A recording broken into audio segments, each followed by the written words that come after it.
Quando inicia um projeto de implantação do pastoreio Voisin, o professor Sório sabe que todas as vezes que um lote de animais como este tem acesso a um pasto, alguns fenômenos interessantes vão acontecer, de maneira que possa haver uma relação equilibrada ou não entre os animais, as plantas forrageiras e o solo.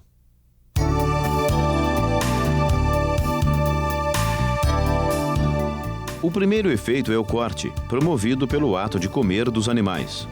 As forrageiras típicas da pastagem têm um comportamento bastante interessante em relação ao pastejo promovido pelos animais.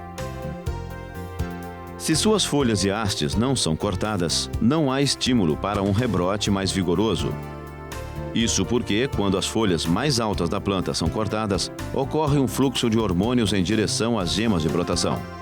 Esse fluxo faz com que novas folhas e hastes sejam produzidas num processo acelerado de crescimento. Depois que é atingida a altura máxima da espécie forrageira, determinada pelas características genéticas e pelas condições ambientais, esse crescimento para. A partir daí, a planta entra em uma fase de reprodução, produzindo flores e depois sementes.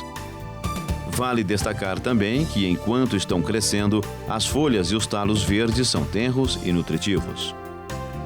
Quando se inicia a fase de reprodução, há uma crescente transferência de nutrientes para a floração e produção de sementes, reduzindo-se as brotações e diminuindo-se a qualidade nutricional do restante da forragem.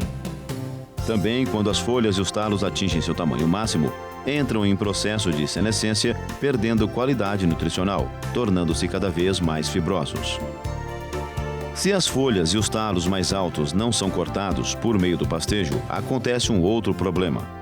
Elas promovem o sombreamento da parte inferior da planta, ajudando a reduzir ainda mais a brotação. Há também um efeito sobre a taxa de fotossíntese, que é uma reação química pela qual a planta sintetiza suas reservas energéticas, aproveitando a água do solo, o gás carbônico da atmosfera e a luz solar. As folhas mais velhas fazem menos fotossíntese.